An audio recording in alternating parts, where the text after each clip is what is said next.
नमस्कार दोस्तों, गलंड क्लास में आपका स्वागत है। आज की क्लास में हम आपके लिए एसएससी सीएचएसएल के लिए टॉप 100 प्रश्न लेके आए हैं दोस्तों, जो कल के लिए आपके लिए काफ़ी इंपॉर्टेंट होने वाले हैं। दोस्तों इस क्लास से कम आपके 5 प्रश्न जरूर पूछने वाले हैं, अतः दोस्तों क्लास को लास्ट तक जरूर देखें। पहला प्रश्न है आपका, दोस्तों हमने इस क्लास में आपके लिए करंट अफेयर के मोस्ट इंपॉर्टेंट प्रश्न लिए हैं और दोस्तों आपके जितने भी टॉपिक जीएस के बन सकते हैं हमने उस टॉपिक से प्रत्येक टॉपिक से 4-5 प्रश्न लिए हैं। अतः दोस्तों वीडियो में लास्ट तक जरूर बने रहें और दोस्तों क्लास को अच्छे से जरूर देखें। तो पहला प्रश्न है आपका, विश्व योग दिवस कब मनाया जाता है? तो दोस्तों इसका राइट आंसर हो जाएगा आपका ऑप्शन ए, यानी कि 21 जून को। 21 जून को आपका विश्व योग दिवस मनाया जाता है। अगला प्रश्न है आपका, अटल सुरंग का निर्माण किस संगठन द्वारा किया गया था? तो इसका राइट आंसर है आपका ऑप्शन बी, यानी कि बॉर्डर रोड ऑर्गेनाइजेशन। अगला प्रश्न है आपका, याओ सांग त्योहार किस राज्य में मनाया जाता है? तो 4 ऑप्शन है आपके, अरुणाचल प्रदेश, नागालैंड, मणिपुर, आसाम। तो इसका राइट आंसर हो जाएगा आपका मणिपुर।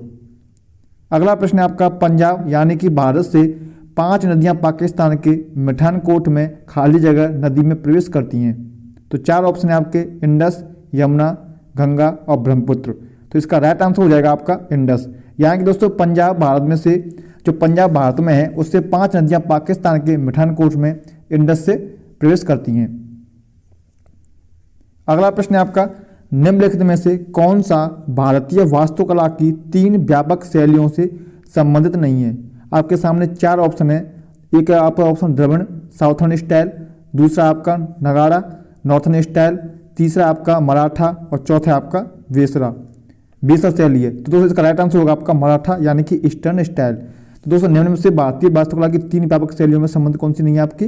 Maratha, eastern style. क्योंकि दोस्तों आपके द्रविड़, आपके नागर और आपकी जो बेसर होती है दोस्तों, ये होती है आपकी बेसर, या आपकी तीनों की तीनों आपकी ऐसी शैलियाँ हैं जो दोस्तों भारतीय वास्तुकला से संबंधित हैं। जबकि दोस्तों मराठा ईस्टर्न स्टाइल जो है ये आपकी भारतीय वास्तुकला से संबंधित नहीं है।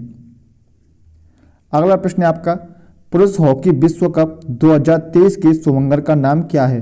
4 ऑप्शन है आपके सामने, आशा, ओली, रिले और रिडले। तो इसका राइट आंसर हो जाएगा आपका ओले। तो पुरुष हॉकी विश्व कप 2023 का स्वंगर का नाम है आपका ओले।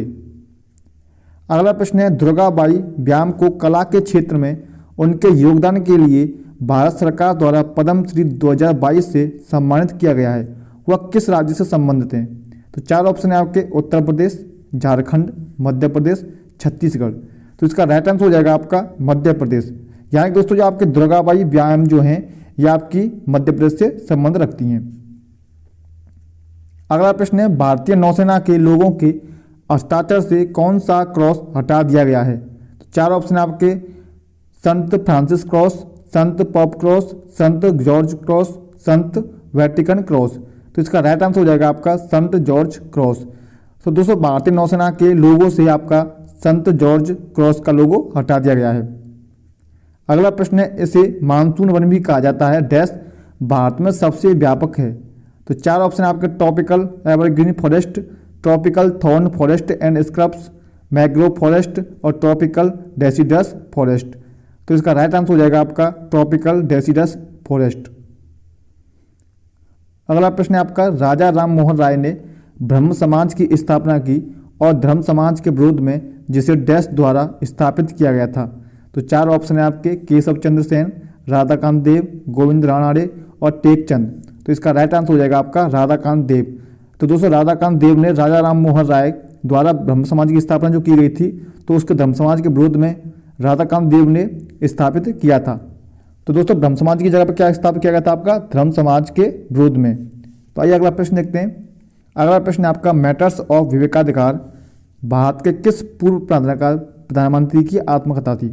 प्रश्न में क्या पूछा दोस्तों आपसे, मैटर्स ऑफ विवेकाधिकार भारत के किस पूर्व प्रधानमंत्री की आत्मकथा थी?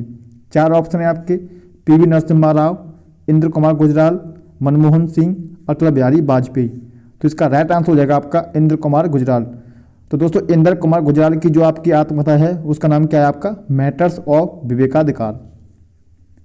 अगला प्रश्न है आपका, CRI इंडेक्स 2022 ने ट्रैक किया कि उनकी आबादी के बीच असमानता को कम करने में कितने देशों का प्रदर्शन है? 4 ऑप्शन है आपके, 141, 143, 161, 123। तो इसका राइट आंसर हो जाएगा आपका 161।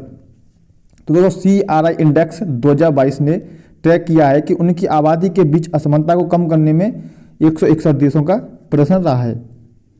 अगला प्रश्न है आपका, निम्नलिखित में से कौन सा अप्रत्यक्ष कर है? 4 ऑप्शन है आपके सामने, wealth tax, state duty, capital gains tax और एक्साइज ड्यूटी।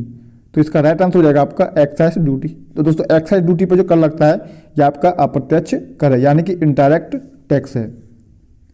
अगला प्रश्न है आपका, रिकेट्स निम्न में से किस विटामिन की कमी के कारण होता है? दोस्तों प्रश्न पूछा आपसे, जो रिकेट्स बीमारी है वो आपकी किस विटामिन की कमी के कारण होती है? तो 4 ऑप्शन है आपकी, vitamin E, vitamin C, vitamin D और विटामिन बी। तो इसका राइट आंसर हो जाएगा आपका विटामिन डी। यानी दोस्तों जो विटामिन डी है आपकी, इस विटामिन डी की कमी से आपका रिकेट्स की बीमारी हो जाती है। अगला प्रश्न है आपका, निम्नलिखित में से स्थलीय ग्रह की पहचान करें। आपके सामने 4 ऑप्शन है। पहला ऑप्शन है आपका Uranus, option B Jupiter, option C Mercury, option D Neptune. तो इसका राइट आंसर हो जाएगा आपका मरकरी। तो दोस्तों मरकरी जो आपका ग्रह है यह आपका स्थलीय ग्रह है। अगला प्रश्न है, किस पंचवर्षीय योजना में योजना को कृषि से उद्योगों में स्थानांतरित करने की वकालत की गई थी? तो 4 ऑप्शन है आपके, 3rd, 4th, 2nd, 5th। तो इसका राइट आंसर हो जाएगा आपका 2nd। यानी दोस्तों आपकी जो 2nd पंचवर्षीय योजना थी, इसमें योजना को कृषि से उद्योगों में स्थानांतरित करने की वकालत की गई थी। आइए अगला प्रश्न देखते हैं। अगला प्रश्न है, डैश साम्राज्य पहला अखिल भारतीय साम्राज्य था जिसने अधिकांश भारतीय उपमहाद्वीपों को कवर किया था? 4 ऑप्शन है आपका, चोला, कुषाण, मौर्य और गुप्ता। तो इसका राइट आंसर हो जाएगा आपका मौर्य। यानी दोस्तों मौर्य साम्राज्य पहला अखिल भारतीय साम्राज्य था जिसने अधिकांश भारतीय उपमहाद्वीपों को कवर किया था। अगला प्रश्न है आपका, निम्नलिखित में से कौन सा संशोधित भूमिगत स्टेम का एक उदाहरण है? तो 4 ऑप्शन है आपके सामने। पहला है आपका पोटैटो, दूसरा आपका कैरेट, तीसरा आपका स्वीट पोटैटो, चौथा आपका टूनिप। तो इसका राइट आंसर हो जाएगा आपका पोटैटो। यानी दोस्तों आपका जो आलू है वो आपका संशोधित भूमिगत तने का उदाहरण है। दोस्तों स्टेम का मतलब होता है आपका तना। तो दोस्तों जो आपका भूमिगत संशोधित तना का जो उदाहरण है आपका वो है आपका आलू। अगला प्रश्न है, आहार नली का सबसे लंबा भाग कौन सा है? 4 ऑप्शन है आपके, स्टोमक, स्मॉल इंस्टाइन, माउथ और ईसोपेगस। तो इसका राइट आंसर हो जाएगा आपका स्मॉल इंस्टाइन, यानी कि छोटी आंत। ये दोस्तों आपकी छोटी आंत जो है आपकी, यह आपकी आहार नली का सबसे लंबा भाग कहलाता है। अगला प्रश्न आपका, यौगिक नाम सूत्र की निम्नलिखित में से कौन सी जोड़ी सही है? पहला आपका हाइड्रोजन क्लोराइड, दूसरा आपका हाइड्रोजन सल्फाइड। तो इसमें पूछा आपका ऑप्शन दूसरा सही है या आपके दोनों में से एक भी सही नहीं है, या केवल एक सही है या दोनों सही हैं। तो इसका राइट आंसर हो जाएगा आपका नाइदर फर्स्ट और नाइदर सेकंड। यानी दोस्तों इन दोनों में से एक भी सही नहीं है। क्यों दोस्तों, हाइड्रोजन क्लोराइड जो होता है आपका दोस्तों वो होता है आपका HCl, और हाइड्रोजन सल्फाइड जो होता है दोस्तों आपको वो होता है H2S। तो दोनों, इसका आंसर क्या होगा आपका नाइदर फर्स्ट और नाइदर सेकंड। अगला प्रश्न आपका, यूनिसेफ का वैश्विक मुख्यालय कहाँ पर स्थित है? प्रश्न में आपसे पूछा है यूनिसेफ का मुख्यालय कहाँ पर है। 4 ऑप्शन है आपके, जिनेवा, न्यूयॉर्क, नई दिल्ली, इस्लामाबाद। तो इसका राइट आंसर हो जाएगा आपका न्यूयॉर्क। यानी दोस्तों यूनिसेफ जो है आपका, यूनिसेफ का जो आपका हेडक्वार्टर है वो आपका न्यूयॉर्क में होता है। अगला प्रश्न है, निम्नलिखित में से कौन सा एक सूक्ष्म पोषक तत्व है? 4 ऑप्शन है आपके, मिनरल्स, कार्बोहाइड्रेट, फैट्स और प्रोटीन। तो इसका राइट आंसर हो जाएगा आपका मिनरल्स। तो दोस्तों मिनरल्स जो होते हैं आपके वो आपके सूक्ष्म पोषक तत्व के उदाहरण हैं। अगला प्रश्न है, भारतीय संविधान का कौन सा आर्टिकल राष्ट्रपति द्वारा शपथ या प्रतिज्ञान से संबंधित है? तो 4 ऑप्शन है आपके सामने। ऑप्शन ए है आपका 65, ऑप्शन बी है आपका 60, ऑप्शन सी है आपका 55 और ऑप्शन डी है आपका 70। तो इसका राइट आंसर हो जाएगा आपका ऑप्शन बी, यानी कि 60। तो दोस्तों आर्टिकल 60 के तहत राष्ट्रपति अपनी शपथ लेता है, यह आपको पता होना चाहिए। अगला प्रश्न है, निम्नलिखित में से किसका उपयोग कीटनाशक बनाने के लिए किया जाता है?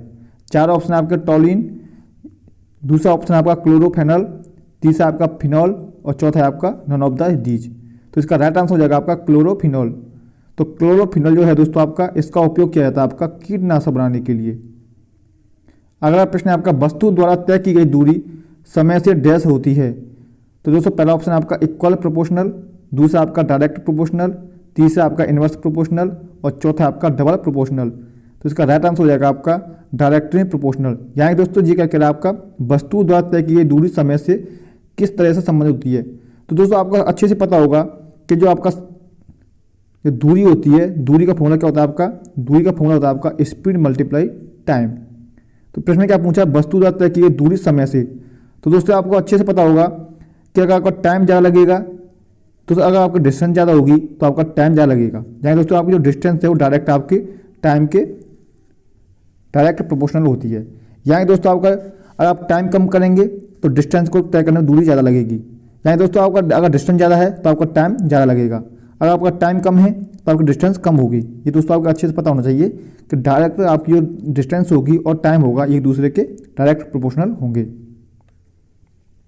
अगला प्रश्न है, जब गांधी जी ने करूया मरो का आह्वान किया था तब भारत का वायसराय कौन था। तो ऑप्शन ए आपका लॉर्ड रीडिंग, ऑप्शन बी आपका लॉर्ड लिनलिथगो, ऑप्शन सी आपका लॉर्ड वेलिंगटन, ऑप्शन 4 है आपका लॉर्ड वेवेल। तो इसका राइट आंसर हो जाएगा आपका लॉर्ड लिनलिथगो। यानी दोस्तों जब गांधी ने करूया मरो का नारा दिया था यानी कि 1942 में, तो आपको अच्छे से पता होगा दोस्तों 1940 से लेकर आपका 1944 तक आपका कौन था, लॉर्ड लिनलिथगो था। तो दोस्तों जब करूया मरो का नारा दिया था उस टाइम क्या था आपका, लॉर्ड लिनलिथगो आपका वायसराय था। अगला प्रश्न आपका, हेमिस त्योहार जो अंतर्राष्ट्रीय स्तर पर जाना जाता है किस राज्य या केंद्र शासित प्रदेश में से है। 4 ऑप्शन है आपके सामने, लद्दाख, हिमाचल प्रदेश, राजस्थान, गोवा। तो इसका राइट आंसर हो जाएगा आपका लद्दाख। दोस्तों प्रश्न में डायरेक्ट पूछा आपसे कि हेमिस त्योहार किस राज्य में मनाया जाता है, तो इसका राइट आंसर हो जाएगा आपका लद्दाख में। अगला प्रश्न है आपका, निम्नलिखित में से किसे 2001 में भारत के सर्वोच्च नागरिक सम्मान को प्राप्त करने वाले तीसरे भारतीय शास्त्रीय संगीतकार बनने के लिए भारत रत्न मिला है। 4 ऑप्शन है आपके सामने, उस्ताद विलायत खान, पंडित बिरजू महाराज, पंडित रविशंकर, उस्ताद बिस्मिल्लाह खान। तो इसका राइट आंसर हो जाएगा आपका उस्ताद बिस्मिल्लाह खान। तो दोस्तों उस्ताद बिस्मिल्लाह खान जो है इनको 2001 में भारत के सर्वोच्च नागरिक सम्मान से सम्मानित किया गया था और दोस्तों यह तीसरे भारतीय शास्त्रीय संगीतकार बनने वाले थे जिनको दोस्तों भारत रत्न मिला था। अगला प्रश्न आपका, तापमान वृद्धि के साथ तरल की चिपचिपाहट।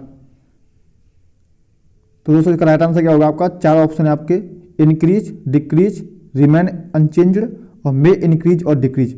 दोस्तों प्रश्न आपसे कहना चाहता है कि तापमान वृद्धि करने पर तरल की चिपचिपाहट में क्या होता है, वह कम हो जाती है या बढ़ जाती है, या दोस्तों उसमें कोई बदलाव नहीं होता है, या दोस्तों आपकी कम भी हो सकती है या बढ़ भी सकती है। तो दोस्तों इसका राइट आंसर हो जाएगा आपका डिक्रीज।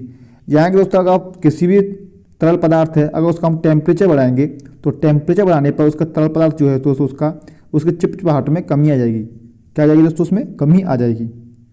अगला प्रश्न है आपका, निम्नलिखित में से कौन राष्ट्रीय शिक्षा नीति 2020 का मसौदा तैयार करने वाली समिति के अध्यक्ष बने थे। 4 ऑप्शन आपके, ई श्रीधरन, ई कुमार मंगलम, के करुणाकरण और के कस्तूरी रंजन। तो इसका राइट आंसर हो जाएगा आपका के कस्तूरी रंजन।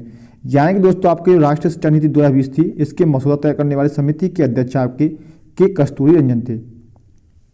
अगला प्रश्न है, कैलाश मंदिर डैश की गुफा में स्थित है। तो ऑप्शन ए आपका कार्ले, ऑप्शन बी आपका एलिफेंटा, ऑप्शन सी आपका एलोरा, ऑप्शन डी आपका अजंता। तो इसका राइट आंसर हो जाएगा आपका एलोरा। तो कैलाश मंदिर जो है आपके एलोरा के गुफाओं में स्थित हैं, ये आपको पता होना चाहिए।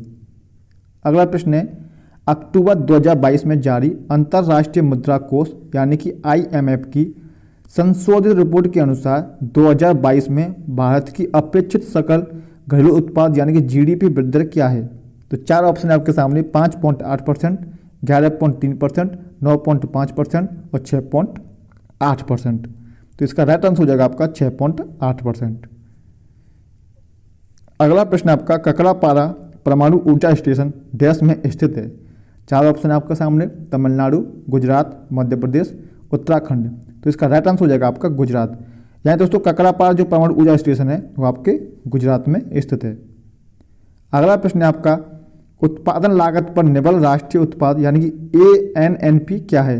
प्रश्न दोस्तों आपसे पूछा है कि NNP क्या होता है। 4 ऑप्शन है आपके सामने, equal to national economics, always more than GNP, more than a national income और लेस देन नेशनल इनकम। तो इसका राइट आंसर हो जाएगा आपका इक्वल टू नेशनल इनकम। तो दोस्तों आपकी जो NNP होती है यह आपकी इक्वल होती है नेशनल इनकम के। अगला प्रश्न है आपका, नवंबर 2022 में अंतर्राष्ट्रीय टेबल टेनिस महासंघ ITTF के एथलीट आयोग के लिए चुने जाने वाले भारत के पहले खिलाड़ी कौन बने हैं। 4 ऑप्शन है आपके सामने, राजीव कुमार, साथियान, गणेश करण, अचंता शरथ कमल और आपके हरमीत देसाई। तो इसका राइट आंसर हो जाएगा आपका अचंता शरथ कमल। अगला प्रश्न है, मानव शरीर में एकमात्र ग्रंथि कौन सी है जो प्रकृति में अंतःस्रावी और एक्सोक्राइन दोनों हैं? चार ऑप्शन है आपके सामने, liver, pituitary gland, gastric gland और पेनक्रियाज। तो इसका राइट आंसर हो जाएगा आपका पेनक्रियाज। दोस्तों, पेनक्रियाज ग्रंथि एक ऐसी ग्रंथि है जो मानव शरीर में प्रकृति में अंतःस्रावी और एक्सोक्राइन दोनों हैं। अगला प्रश्न है आपका, भारत के संविधान के आर्टिकल 112 के क्लोज फर्स्ट के अनुसार निम्नलिखित में से किसे यह सुनिश्चित करने की जिम्मेदारी सौंपी गई है कि वह व्यय का वार्षिक विवरण संसद के दोनों सदनों के समक्ष रखा जाए? तो चार ऑप्शन आपके, पहला ऑप्शन है आपका स्पीकर, लोकसभा का स्पीकर, दूसरा ऑप्शन है आपका प्रेसिडेंट, तीसरा ऑप्शन है आपका वाइस प्रेसिडेंट, चौथा है आपका प्राइम मिनिस्टर। तो इसका राइट आंसर हो जाएगा आपका प्रेसिडेंट यानी कि राष्ट्रपति। तो राष्ट्रपति को ही दोस्तों आर्टिकल 112 के तहत यह सुनिश्चित किया गया है कि वह व्यय का वार्षिक विवरण संसद के दोनों सदनों के समक्ष रख सकता है। तो उम्मीद करता हूं दोस्तों आपको सारे प्रश्न अच्छे समझ में आए होंगे। दोस्तों, अगर आपका एग्जाम है तो दोस्तों आप इस क्लास को जरूर देख के जाएं, क्योंकि दोस्तों इस क्लास से आपके कम से कम 5 से 6 प्रश्न फंसने वाले हैं। अगर दोस्तों वीडियो पसंद आई है तो वीडियो को लाइक जरूर करें, और अगर आप हमारे चैनल पर नए हैं तो चैनल को सब्सक्राइब करके हमसे जुड़ना ना भूलें, क्योंकि दोस्तों हम आपके लिए डेली एग्जाम होने वाले सभी एग्जाम का एनालिसिस कराएंगे, जो दोस्तों आपके आने वाले एग्जाम के लिए काफ़ी हेल्पफुल होने वाला है। तो दोस्तों मिलते हैं अगली क्लास में, तब तक के लिए धन्यवाद।